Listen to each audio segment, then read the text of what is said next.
Superior Court judge rules in favor of Westerly and several current and former officials in a lawsuit filed by former zoning official Elizabeth Burdick. She claimed they had defamed, conspired, and retaliated against her. Judge Sarah Taft Carter says Burdick failed to establish the fact under the Rhode Island Whistleblowers Protection Act. The suit had named town councilor Christopher Duhamel, former councilors Diana Sira and Patricia Douglas, and others.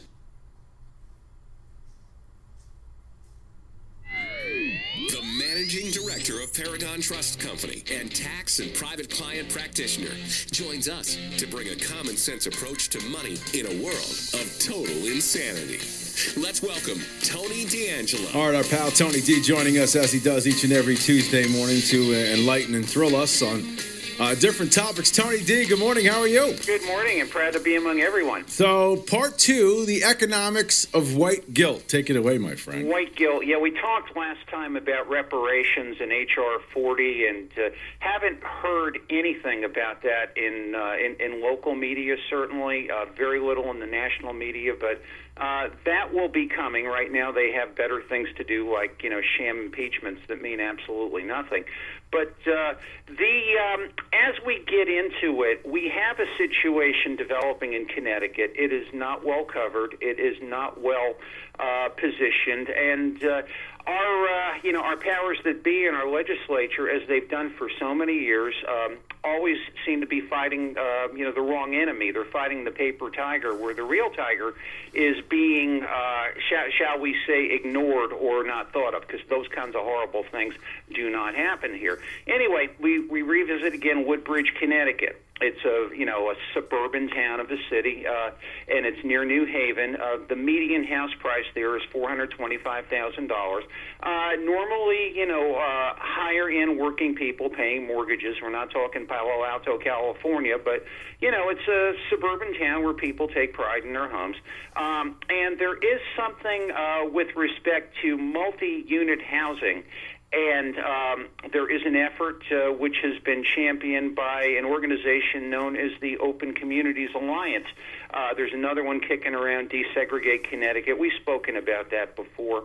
And basically they are painted and understood by our legislators and are either intentionally or maybe innocently clueless Connecticut media to be a civil rights advocacy group who is bringing a lot of guilt and shame to members of the community. These people were professionals, mind you, and with help from the Jerome Frank Legal Services Clinic at Yale. And it is the time you let somebody. You people have had it good for all this time, and it's about time you let somebody else in. Now, when you look at the racial makeup of places, any suburban community in Connecticut, and we talked about this in the past, as far as how it all comes down, it is similar. The distribution, the statistical distribution, is similar to just about what it is in society. It's a 20% minority population. And, but yet it's the kind of thing where if you go to the Biden-Sanders manifesto, this quote-unquote race neutrality, the thing that we fought for 50 and 60 years, this doesn't work. We have to, quote-unquote, do something different. Now, with that being as it is, the Open Communities Alliance, if you look it up, if you go to the tax returns and you actually look up the funding of this thing, a large part of its funding comes from the Open Society Network, which is the network of foundations propounded by George Soros. And, they had a budget in 2018, which I think was the last tax return I saw, of $300,000. Well, how did that get there? Well, just let me go and make $300,000. But it's the kind of thing that when we see this, and it's not, we don't fight, quote unquote, when we're fighting something socially in this politics of inclusion, we're not fighting, it's not a case of doing right. There is big money and big interest trying to do big things. I went to GuideStar last night.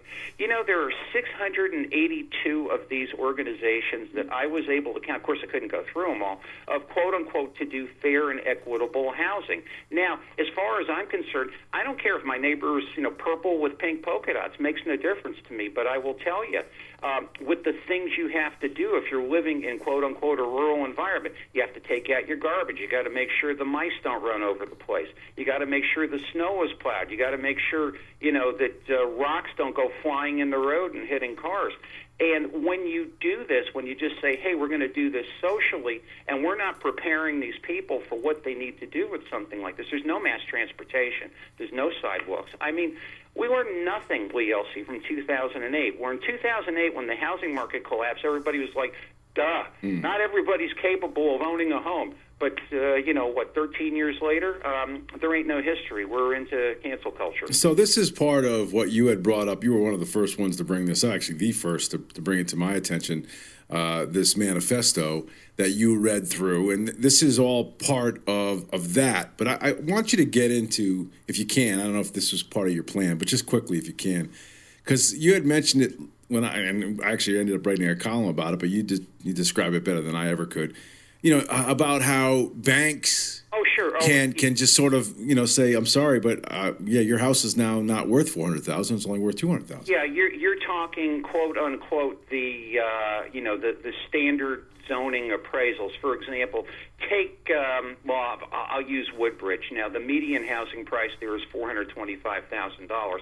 A comparable house 5 miles away in the northern end of New Haven is maybe $275,000. So that young couple going to buy that house in Woodbridge who could get a mortgage for $425,000, maybe they're bidding up. Maybe they're bidding up to because this is a very neat and popular house. They go to the bank, and the banker turns to them and says, "Look, I'm sorry, the appraiser must appraise this property. We must lend on, quote unquote, what your region is saying and not what your town is saying. Even though it might be apples and oranges, we can only give you $275,000. So two things happen. Either they've got to go to grandma and try to borrow, this particular amount of money, or the housing prices in, quote unquote, the Woodbridge to New Haven communities go down to meet New Haven, which is really the objective of this whole thing. There ain't, it's once again in Connecticut we fight the wrong fight. Yeah. So in other words, if you have saved and scrimped and done whatever, done the right thing all your life, doesn't matter, right? Don't matter. It's amazing. It really is. I mean, it's flipping this country on its axis, and not for a good way. Not in a good way at all. And it's just, when you try to look at this in terms of quote unquote, this is like, we want to do something to be. Fairness has got nothing to do with it. George Soros don't care about you. Right. No, he doesn't. Simple as that, and just as difficult. All and right. It's like to me, it's so obvious. Maybe because I'm an old guy, and it's been I've seen it done a number of times before. Tony D'Angelo joins us every Tuesday. Topics are usually very interesting. Always very interesting, entertaining, and he does a lot of research on this. And this is one of those that really make you think about where we're headed as a nation in general. All right, so Tony, give me a sort of put your little Kreskin hat on and tell me where we are 2 years from now. That I believe me, that's the nightly conversation with one Kathleen D'Angelo, who's a really nice girl that I should talk to a little bit. But it's basically like, what does this happen? Last night I am watching Sean Hannity has a gentleman on who was working in the pipelines. I mean, guy's busting his tail. Right. He's got 3 boys. He's not asking for a handout. He's proud of what he does, and all of a sudden, hey, you can't work.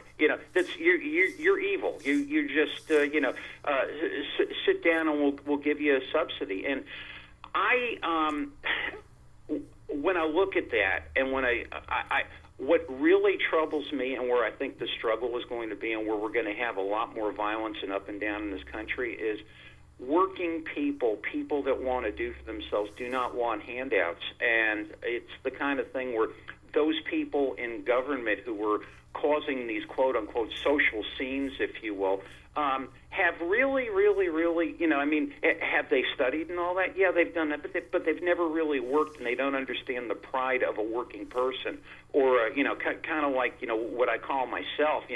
I came from a blue collar. I have a blue collar mentality. So, I think a lot hinges 2 years from now. My hope and prayer is, can the country hang together until then? So another round of stimulus. There's other handouts I saw where Biden on Monday said we're going to bail out California's homeless population and pay for those bills too. You're a money guy. Money's going to dry up sooner or later. I mean, I can't ask you to predict when, but I mean, common sense would dictate we can't make money. I mean, and we can't just print money over and over forever. I don't think. No, I would say probably 20 years. And if you have children and grandchildren, you have children now that aren't being educated. They're not being physically developed. No one here in this, whatever you want to call it, medical, political theocracy thought of, quote unquote, had a long view. And now curiously things are starting to open up. Well, guess what? Trump's not president. Hey, have a party. Right. It's like, the motives are showing. Yeah, 20 years. All right, brother. Listen, hang in there, kid. I'll talk to you soon, all right? My pleasure. All right, Tony D, the great Tony D. All right, we'll cover.